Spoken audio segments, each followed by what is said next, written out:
Assalamu alaikum dear students, welcome to Inglimia.com.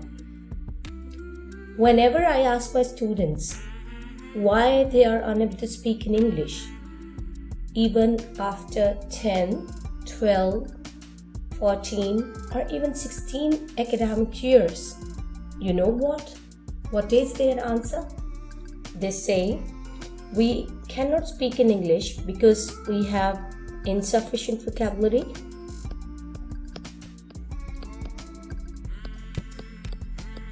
Or we don't know how to use tenses.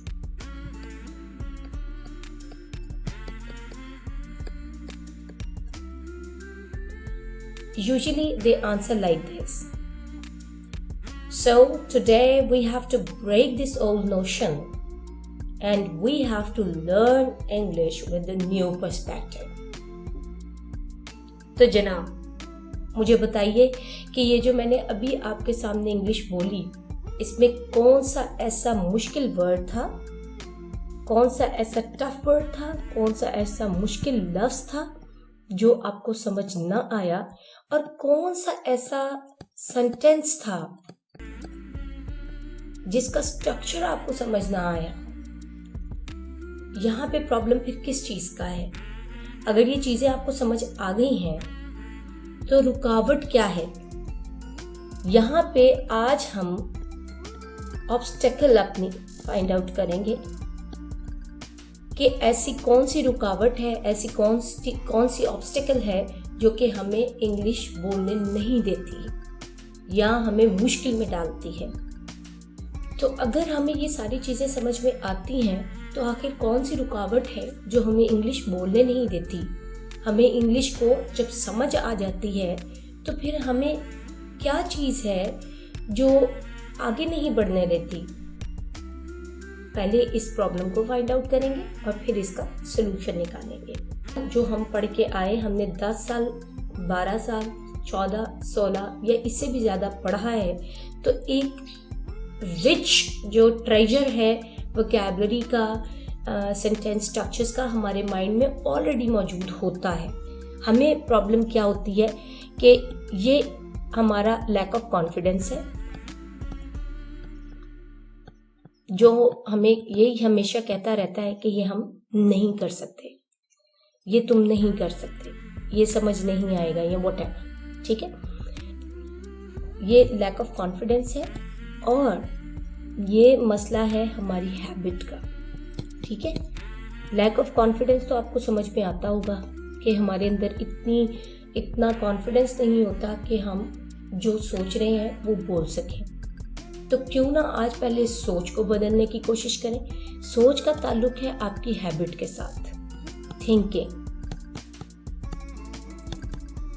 और इस thinking को हमने replace करना है। जो हम हर वक्त सोचते हैं, जब हम बात करते हैं तो हम अपनी मदर टंग में सोचते हैं या फिर अपनी फर्स्ट लैंग्वेज में सोचते हैं। तो सबसे पहले आज हमने अपनी हैबिट चेंज करनी है। For this purpose what you have to do, you have to follow this step, and the tip is start thinking in English or the target language। जो भी जबान आप सीख रहे हैं, यहाँ पे चूंकि हम इंग्लिश की बात कर रहे हैं तो हमने सबसे पहले अपनी एक हैबिट को बदलना है और वो है स्टार्ट थिंकिंग इन इंग्लिश। जब आपके अंदर ये बात डेवलप हो जाए, आपके अंदर ये आइडिया डेवलप हो जाए कि हमने इंग्लिश में सोचना है, तो अब आप ये सोच रहे होंगे कि इंग्लिश में सोचा कैसे जाए। तो आइए हम इसमें भी आपकी हेल्प कर देते हैं। इंग्लिश में सोचने के लिए आपको अपने जो डेली टास्क हैं या फिर एक्टिविटीज हैं आपकी, डेली टास्क और activities, whatever you do for the whole day, start thinking in the target language or English language। ठीक है, आप जो भी काम कर रहे हैं, जो भी एक्टिविटी आप घर में कर रहे हैं, whether you have been watching TV, you are cooking, you are talking to somebody, your friend, you are using cell phone, whatever you are doing, so you have to think in English language. Okay, यहाँ पे मैं मिसाल दे देती हूँ आपको. For example, आप TV देख रहे हैं, यू आर वॉचिंग टीवी, और आप अपना कोई फेवरेट प्रोग्राम ही देख रहे हैं या फेवरेट ड्रामा देख रहे हैं. आप इसके बारे में ड्रामा देखते देखते ही माइंड में सेंटेंसेस बनाना शुरू कर दें. जैसा कि आप कह सकते हैं, well I am watching a drama on TV and it is one of my favourite dramas. The name or the title of the drama is blah blah blah, जो भी ड्रामा चल रहा है. अब आपके ज़हन में अगला सवाल जो आना चाहिए वो है वाई, ये मुझे क्यों पसंद है, Why I like this drama. अब इधर आप कम से कम भी 3 रीजंस दीजिए आपको ये ड्रामा क्यों पसंद है. क्या इसकी आपको स्टोरी अच्छी लगती है, या प्लॉट, या थीम, कुछ भी, जो भी अच्छा लग रहा है आपको उसको डिस्कस करें. इसके कैरेक्टर्स को, कि मुझे इसके कैरेक्टर्स पसंद हैं, या फिर आपके फेवरेट एक्टर्स हैं जो ये कैरेक्टर्स परफॉर्म कर रहे हैं और आपको ये अच्छा लग रहा है, या फिर ये आपका फेवरेट राइटर है जिसने ये ड्रामा लिखा है. ये मैं आपको वैसे ही 3 पॉइंट्स दे रही हूँ, आप और भी बहुत कुछ सोच सकते हैं इस बारे में. So now I can make a very small description like, well I am watching one of my favourite dramas. I like this story because it is real life like. Secondly, the characters are performing very well in this drama. Thirdly, the writer of the drama is my favorite one again because I love to watch the dramas of this writer. And the name of the writer is blah blah blah.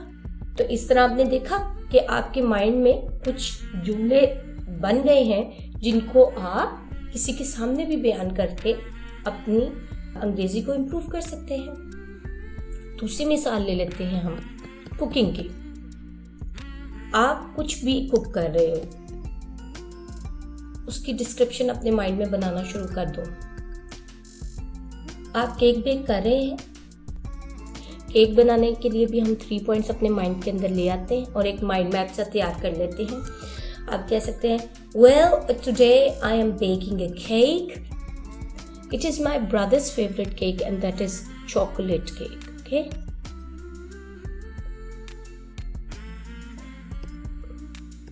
अब आपने ingredients लिख लेने हैं इस पे. क्या क्या ingredients हैं? All purpose flower,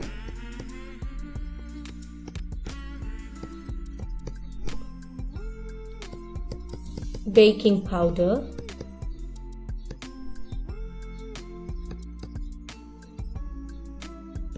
baking soda,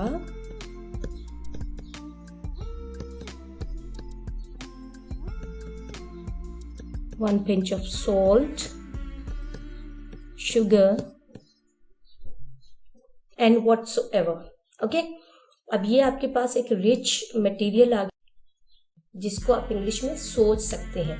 और तीसरी चीज आप कह सकते हैं कि ये किस मौके के लिए आपने बनाया, which event it is.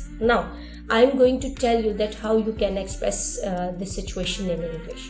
Well, today I am baking a cake and that is chocolate cake, my brother's favorite cake, and the ingredients which I am going to pour in the cake are 1.5 cup of all-purpose flour, a half teaspoon of baking soda along with half teaspoon of baking powder, 1 pinch of salt and the castor sugar, half cup of castor sugar or whatsoever you are pouring in that. Okay, and the event is my brother's birthday.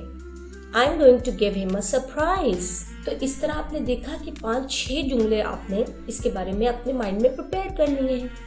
अब यही चीज़ें आप किसी के साथ discuss भी कर सकते हैं, अपने फ्रेंड को भी बता सकते हैं, इवन अपने भाई को भी बता सकते हैं जिसके लिए आपने ये केक बनाया है। तो इस तरह हम अपनी हैबिट जो है उसको बदलेंगे। और ये हमने आज सीखा कि we have to change our habit, and the habit is to think in the mother tongue which we have to change, and we have to start thinking in English language. आज के टिप के मुताबिक आप लोगों को सबसे पहले अपनी सोच को बदलना है, और हमने आज से अभी से स्टार्ट कर देना है इंग्लिश में सोचना।